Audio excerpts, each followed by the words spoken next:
Magandang araw po. Ito po si Rex Resurrection. Pwede niyo po akong tawaging T-Rex or Trainer Rex. Ang paksa ko po ay positive work attitude at narito po tayo sa huling bahagi. Ang akin pong life motto ay ito: everything we do today is just a preparation for bigger things tomorrow. Ano man ang ating ginagawa sa ngayon ay paghahanda lamang sa darating na panahon. Paano natin malalaman kung ang tao ay may positive work attitude at negative work attitude? Ito ang mga palatandaan na maganda ang attitude sa trabaho. Una, punctuality. Maagang pumasok. Para bagang nanggigigil siyang pumasok sa opisina. Meron siyang joy and fulfillment, no? Kasiyahan sa pagtatrabaho. Pangalawa, caring for equipment. Kasi yung mga negative ang attitude, pabalang kung gumamit ng mga equipment. Pero yung mga positive ang attitude, iniingatan nila yung mga kagamitan ng opisina. Dahil kapag nasira yan, apektado ang trabaho nila. Hindi nila magagawa ang trabaho nila. Hindi nila mamimit ang deadline. Kasi nga, nagmamalasakit sila sa kumpanya eh. Kaya iniingatan nila ang kagamitan ng opisina. Pangatlo, good grooming.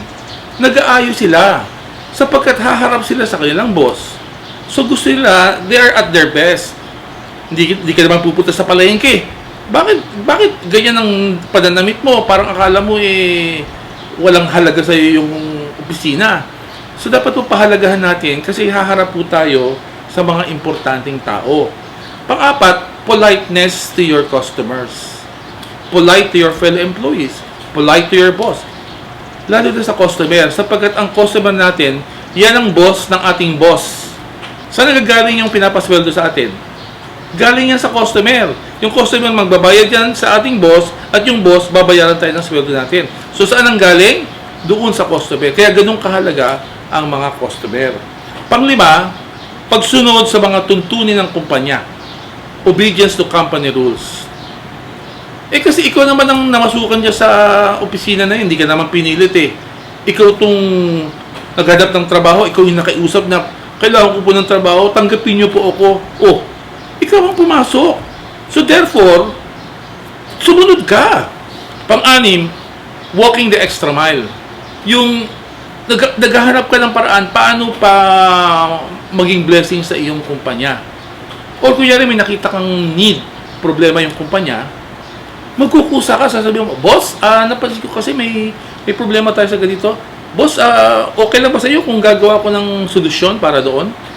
Yun, hahangaan ka, maniwala ka. Mamahalin ka ng kumpanya kapag ganyang attitude mo, meron kang extra mile. Pang-pito, initiative. Huwag mo nang hintayin na tawagin pa ang pansin mo. Huwag mong hintayin na i-criticize ka pa bago mo babaguhin yung kilos mo. Ikaw na mismo, sabihin mo, paano ko pa mapag-i-improve ang aking trabaho? Paano ko ba mapag-iibayo to? Paano ba mapapabilis ko ang trabaho ko? So, ikaw mismo, nag-iisip ka ng paraan how to improve your work performance. Pangwalo, cooperation. Matulungin ka sa kapwa mo. Ang tingin mo, tayo ay isang team. Hindi ka nagtatrabaho para sa sarili mo lang. Tayo ay isang departamento tayo, isang kumpanya tayo. Dapat tulong-tulong tayo para sa pag-asenso ng ating kumpanya. Pang-siyam, pleasant disposition. Yung masarap kang kausap. Cheerful ang attitude mo. Meron kang magandang interpersonal relations. No? Hindi ka palaaway. Hindi ka nakasimangot, hindi ka masungit. Dapat ikaw ay masarap kausapin ng mga tao. At ang panghuli, concentration at work. Nakatutok sa trabaho, hindi lingaw. Basta kung anong trabaho mo, para maging pulido yan, dapat nakafocus ka. Sabi nga heart, body, and soul kung magtrabaho. Whatever you do it with all of your heart, as for the Lord and not for people. So yun po ang 10 ebidensya na ang isang tao ay merong positibong attitude sa trabaho. So, paano pa natin ma-develop ang positive work attitude? So, siguro by this time, sabi mo, ang ganda pa din ng work attitude. Paano ko ba magiging positive ang attitude ko? Well, ang number 1 technique, ang number 1 solution is to count your blessings. Bilangin mo yung napakarami mong pagpapala dahil sa meron kang trabaho. Para sa akin, ito yung sinulat kong 10, no? Para sa akin, number 1, you have income. may kita ka, may pera ka. Pangalawa, productive ka. May pinagkakabalahan kang maganda. Hindi ka nagsasayang ng oras. Ang sabi ng lola ko, ang taong walang ginagawa, nakakaisip ng masama. Pangatlo, you can harness your talents and skills. Alam nyo, grabe po ang ating mga endowment from God eh. At dahil sa may trabaho ka, nahahasa mo, napapatalas mo yung mga talento at kakayahan mo. Pang-apat, pwede kang magkaroon ng pamilya. Pwede mong buhayin ang pamilya mo kung meron kang trabaho kasi nga may kita ka. Pang-lima, you can buy the necessities of life. Mabibili mo yung mga pangailangan sa buhay tulad ng pananamit, pagkain, mga appliances, mga muebles. Pang-anim, meron kang human dignity. May karangalan ka bilang isang tao. Yung mga taong walang trabaho, nakakaawa. Dahil ang feeling nila, wala akong halaga. Hindi ko kayang buhayin ang pamilya ko. Ang mga anak ko namamatay ng gutom. Anong klaseng ama ako? Anong klaseng tao ako? See? Ang baba ng self-esteem nila. Pang-pito, marami kang makikilalang importanteng tao. Makikilala mo yung mga iba't ibang mga customer na mga marami dyan, mga negosyante. Yung mga boss mo, mga matataas sa tao, mataas sa pinag-aralan, marami kang mapupulot sa kanila, mga magagandang halimbawa nila. Malamang kung single ka, nagkatrabaho ka, malamang baka dyan mo mahanap yung mga papangasawa mo sa opisina mo eh. And then number 8, madedevelop mo ang human relation skills mo. Magiging mas tao ka. Number 9, you can be sent to learning programs. So, dadami ang kaalaman mo at kakayahan mo. At panghuli, meron kang meaning in life, may kahulugan ang buhay mo. Merong halaga ang buhay mo. Ano pa ang paraan para ma-develop ang ating positive work attitude? Merong empleyado, may manggagawa. Meron siyang supervisor, di po ba? Now, paano ma-develop ang positive work attitude nitong empleyado na ito? Una, meron siyang dapat gawin sa sarili niya. So, the person himself must inculcate positive work attitude. Pangalawa, yung kanyang supervisor must develop positive work attitude. So, it's a partnership between you, the worker, and your supervisor. Now, mag-focus muna tayo doon sa tungkulin natin, ano? Kailangan i-develop natin yung work ethics. Wala kasi magkocontrol lang iyong isip kundi ikaw lang eh. Yung switch mo sa utak, ikaw lang ang hari noon, ikaw lang nagkocontrol doon, hindi kayang galawin ng ibang tao yon. So, ikaw mismo magkusa na i-develop mo ang work ethics. So, meron akong 10 work ethics na i-share sa inyo. Una, lahat ng iyong ari-arian, kasama na ang iyong trabaho, ay regalo lamang ng Diyos sa iyo. Kaya dapat mong ingatan, pagbutihin o paramihin ang lahat ng ito. Pangalawa, sa lahat ng iyong ginagawa, ibigay mo ang iyong buong puso, buong lakas, buong talino at buong galing. Maging laging mataas ang uri ng iyong gawain. Number 3, alagaan mo mabuti ang iyong oras. Ang panahong nawala ay di na kailanman babalik. Gamitin mo ang iyong oras sa pag-aaral at paggawa bukod sa ilan pang mabubuting paraan. Number 4, anuman ang iyong ari-arian o gawain, ialay mo ito sa Panginoon, hindi sa tao. Lahat ay nanggaling sa Panginoon at dapat lamang naialay ang lahat sa Kanya. Number 5, alagaan mo mabuti ang lahat ng iyong kita o pera. Maging matipid ka. Tiyakin mong meron kang naiipon para sa pamumuhunan sa kinabukasan. Pang-anim, magkaroon ka ng disiplinadong buhay. Magkaroon ka ng lakas upang gawin ang dapat gawin, hindi ang ibig mo o masarap gawin. Maging matindi ang iyong pagkapit at pagtalima sa mga dapat, hindi sa mga mali. Pang-7, maging lagi kang malinis at maayos sa iyong sarili, ari-arian at kapaligiran. Lagyan at gamitan mo ng sistema, kaayusan, balangkas o metodo ang lahat ng iyong ginagawa. Pang-8, mamuhay ka ng isang simpleng buhay. Huwag mong ibigin yung mabongga o mayabang na pamumuhay. Naisin mo lamang ang komportable at praktikal na pamumuhay. Pang-9, kung ibig mo talagang makatulong sa iyong kapwang nangangailangan, dalawa lamang ang tumpak na paraan. Una, turuan mo siyang magtrabaho at kumita. Pangalawa, bigyan mo siya ng trabaho o hanap buhay. Hindi matatag na pagtulong ang pagbibigay ng limos. At ang panghuli, maging iba ka sa mga taong bulagsak ang pamumuhay. Mamuhay kang tulad ng isang taong may pag-asa, may kaunlarang hinahangad, at may direksyon sa buhay. Huwag kang tutulad sa ibang magulo ang buhay. Bagkus ay turuan mo sila ng maunlad na pamumuhay. So yun ang tungkulin ng tao sa sarili niya para ma-develop ang attitude. Now, ano naman ang tungkulin ng supervisor? I would like to give you 5 steps. Una, yung supervisor, dapat mag-goal setting kayo nung manggagawa mo. You sit together and then you formulate goals. No? Sa trabaho mo, ito ang dapat mo maabot ha. Ang deadline yan, ganito. Ang inaasahan ko sa inyo, ito gagawin mo ha. Ito ang report yan, ganyan. So, ituturo mo sa kanya, ano ba ang goal? Ano ba ang specific outcome desired of his job? Pangalawa, training. Pag malinaw na ang goal niya sa kanyang trabaho, tungkulin ng supervisor i-train, sanayin, bigyan ng kakayahan yung kanyang empleyado. So, pwedeng ipadala sa training program or pwedeng coaching lang, no? O kaya, mag-a-assign siya ng isang senior employee na i-coach yung junior employee para maipasa yung galing doon sa mga bago. Third step, monitoring. Tututukan mo yung empleyado. Tingnan mo, ginagawa ba niya? So, tumututok tayo para hindi siya lalampas sa deadline niya. At saka para matiyak natin, yung quality ng trabaho ay yun yung inaasahan natin. Kailangan tumututok tayo. Pag ginawa mo yung 3 steps na yan, malamang na malamang ma-achieve niya yan eh. Pag na-achieve niya, anong gagawin natin? 4th step, bigyan mo ng private praise. Papuring one-to-one lang.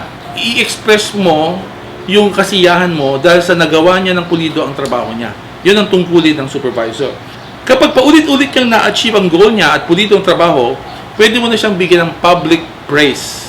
Papuri sa harapan ng iba. So, ngayon, meron na siyang reputasyon doon sa kapwa-empleyado niya na siya ay mahusay. So, pangangatawanan niya yun. Iingatan niya yung magandang reputasyon na yun. Ngayon, kapag nakita mong pulido na itong tao na ito, pwede mo na siyang bigyan ng published praise. Pupurihin mo siya na nakasulat na sa ating company newsletter or meron tayong bulletin doon, mga Hall of Famers, nandoon siya. So, step 1, goal setting. Step 2, training. Step 3, monitoring. Step 4, if achieved, praise. Now, kung hindi niya na-achieve ang goal niya, iba ang ating gagawin. Hindi tayo trigger happy. We give the benefit of the doubt doon sa employee. Kaya coaching muna. Then may bago tayong proyekto, may goal setting, training, monitoring. Halimbawa, hindi na naman nagawa. Teka, hindi na coaching yan. Counseling na ang kailangan dyan. Counseling. Talagang inilalabas mo ano talaga ang totoong problema ng tao. Kasi baka panakip-butas lang yung sabi niya, kasi po hindi ko alam eh. So, kung kaya ng supervisor, siya mag-counseling. Kung hindi, ibigay niya sa HR for counseling. Pero hindi pwede ang palpak na trabaho. Sineswelduhan po sila eh.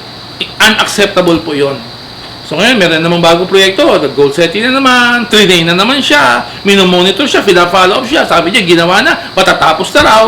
Ha? Pero halimbawa, hindi na naman nagawa. Teka, hindi na nakakatuwa ito. Ha?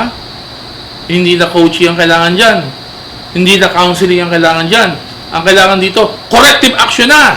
Ang unang correction ay verbal reprimand. Hindi ka nagbumura, pero klaro-klaro sa todo ng boses mo, medyo unacceptable. Then, meron naman kayong panabagong proyekto, goal setting, training, monitoring. Hindi na naman ginawa. Ano ba klaseng empleyado yan? So, iyan na ang written reprimand. Bibigyan mo na siya ng memo niya. So, dito sa written reprimand, siguro mag-stay ka dito for about 3 or 4 cycles. No? Kasi you are building a case. No? Pinalalakas mo yung ebidensya mo. And then, finally, may another project kayo, nag-goal setting, training, monitoring. Hindi na naman ginawa. That's it. Due process na yan. Ang ibig sabihin ng due process, sabi ng batas, give him a hearing, no? Let him explain. And then you may now decide to kick him out. Kasi kapag ikaw ay basta nag-kick out na hindi mo siya binigyan ng chance mag-explain, lumabag ka sa batas, ipapa-reinstate yung employee. Kaya dapat give him a chance to explain with some witnesses, no? May mga saksi na pinaupo mo siya. O sige, ipaliwanag mo nga anong masasabi mo, bakit paulit-ulit ang kakulangan sa trabaho mo, bakit hindi ka kailangang sisantihin. Yon, let the person explain. After the explanation, then you may kick out the employee. Yon, kapag ang empleyado dine-develop niya ang positive work attitude sa kanyang sarili through work ethics, at yun namang supervisor ina-apply itong 5 steps na sinabi ko, ang tawag ko ito ay motivation steps, sigurado ma-develop ang positive work attitude sa ating mga empleyado. So, bilang pagbabakas, gusto ko mag-iwan ng ilang mga katanungan, no? Pag-isip-isipan natin itong mga tanong na ito. Una, kung susuriin mo ang damdamin mo, saan nakasandal ang iyong kalooban? Ang trabaho ay buwisit o ang trabaho ba ay pagpapala? Ano man ang sagot mo, tanungin mo ang sarili mo, bakit? Bakit ganyan ang iyong kaisipan? Pangalawang tanong, kung ikaw ay magkakaroon ng sarili mong kumpanya, anong klaseng empleyado ang hahanapin mo? Pwede ka ba mag-isip ng 5 katangian ng isang empleyado ang hahanapin mo? Pangatlong tanong, ano ang 3 positive qualities mo, bakit hinahangaan ka ng boss mo? At ang panghuling tanong, ano yung 3 areas for improvement mo na malamang disappointment yan ng boss mo? Okay, so bilang pagbabakas, ano po ang mangyayari sa lipunan?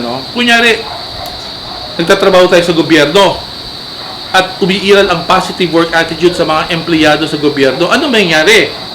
Aba, di magiging maganda ang serbisyo nila sa mamamayan. Pag high quality ang paglilingkod natin sa mga mamamayang Pilipino, malamang susuportahan nila ang gobyerno. At malamang na malamang handa silang magbayad ng buwis. Ano mangyayari pag maging matatag ang gobyerno? Di magiging matatag ang trabaho ng mga empleyado. Ano mangyayari kung lumaki ang income ng gobyerno dahil handang magbayad ng tax sa mga tao? Maraming pakinabang. Dadami ang social services sa mamamayan. Gaganda ang mga infrastructure ng ating bansa, mga kalsada natin, mga bridges natin. Di tataas ang quality of life ng lahat ng mga mamamayan sa Pilipinas. At sa kaduluduluhan, ano mangyayari kapag better infrastructure? Di more economic development. Pag pagsasama-samahin natin lahat ng benepisyo na ito, magkakaroon tayo ng isang modern, industrialized country. Ano po ang ugat? Positive work attitude sa government service. Ngayon, ano naman po ang mangyayari kung positive work attitude ang umiiral sa private sector? Yung mga private companies, di tataas ang quality and productivity ng kanilang pagtatrabaho. Tataas ang performance nila. Tataas ang productivity ng kumpanya. Highly profitable and productive operation. Dahil doon, lalaki ang income ng kumpanya. Mag-expand yung kumpanya, mag-modernize ang kanilang mga facilities. Tataas ang income ng mga empleyado roon. Dadami ang employment opportunities. Hindi na kailangan lumayas ng Pilipinas ang mga Pilipino. Dito sa Pilipinas, ang daming trabaho naghihintay sa kanila. Lalaki ang taxes na binabayad sa gobyerno. Kapag dumami ang income ng gobyerno dahil sa mga taxes na ibinabayad ng mga private companies, ano mangyari? Dadami ang social services ng gobyerno at gaganda ang infrastructure ng bansang Pilipinas. Kapag gumanda ang economic development, pag pagsama-samahin natin lahat ng mga benepisyo yan, ang ultimate result ay modern, industrialized Philippines. Ano po ang ugat? Positive work attitude sa private sector. So mga kasama, ang aking po panawagan, hanapin natin na magkaroon ng positive work attitude. Makakabuti ito sa atin, makakabuti sa ating pamilya, matutuwa ang Panginoon, at uunlad po ang ating bansang Pilipinas. Sabi po ni Confucius, at dito ako magbabakas, ang sabi niya, find a job that you can love, and you will never have to work a day in your life. Magandang araw po sa inyo lahat.